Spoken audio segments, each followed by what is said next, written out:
Hello বন্ধুরা, আসসালামু আলাইকুম। কেমন আছেন সবাই? আশা করি ভালো আছেন। এই দেখতে পাচ্ছেন কোচবিহার রাজবাড়ি। তো এটা অনেক বড় বাড়ি। মোটামুটি কোচবিহার, আলিপুর, জলপাইগুড়ি, ধুবড়ি আশেপাশের 2-5টা জেলার ভিতরে এত বড় ভবন নাই। তো আমি এখন আস্তে আস্তে ভিতরে ঢুকবো আর আপনাদেরকে দেখাবো এই রাজার রাজ সিংহাসন ও সেনাপদক। দেখতে পাচ্ছেন অনেক সুন্দর জায়গা, অনেক বড় এরিয়া, যা না গেলে আর না দেখলে বুঝবেন না যে এত বড় ভবন। তো আপনারা দেখতে পাচ্ছেন অনেক অনেক বড়। দেখুন, এটা শুধু একদিকে না, চারদিকে এরকমই, মাঝখানে একটা ছোট উঠান ধরনের আছে, সেখানে ফুলের গাছ টাছ লাগানো, আর চারদিকে এরকম। মানে আপনি বুঝতে পারবেন না যে আপনি কোন দিক দিয়ে ঢুকছেন আর কোন দিক দিয়ে বের হয়েছেন। শুধুমাত্র একটা বড় গম্বুজ আছে, সেটা না দেখলে আপনি বুঝবেন না।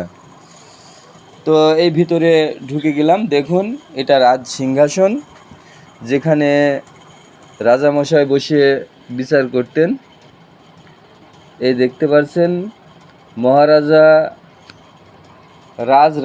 রাজেন্দ্র নারায়ণ, উনারই ছবি এটা। তো যুগে যুগে কালে কালে বিবর্তনে অনেক রাজা পরিবর্তন হয়েছে। এই দেখতে পাচ্ছেন এখানে সেনাপদক, মানে সেনাপতিরা ট্রেনিংয়ে হোক আর যুদ্ধে জয়ী হয়ে হোক কিছু পদক পেয়েছিল। এগুলো সব স্বর্ণের, কিন্তু এগুলো যা কিছু দেখছেন এগুলো সব স্বর্ণের। এটা তালা, আর এগুলা স্বর্ণের কোনো পদক। দেখতে পাচ্ছেন খুব সুন্দর জিনিস। এ হচ্ছে সেনাপদক।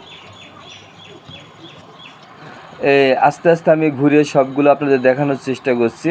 আপনারা দেখুন কেউ কোনোটা চিনতে পারেন কি না। আর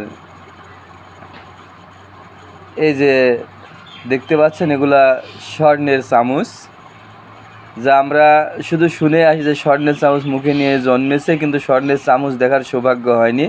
কিন্তু এখানে আসার পরে স্বর্ণের চামচ দেখার সৌভাগ্য হয়েছে। এই দেখতে পাচ্ছেন সুন্দর সুন্দর চামচ।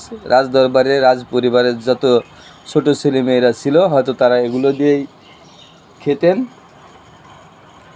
তো এই দেখতে পাচ্ছেন এখানে কোন রাজা কতদিন যাবৎ ক্ষমতায় ছিলেন, কতদিন শাসন করেছেন, সেসবগুলো লেখা আছে।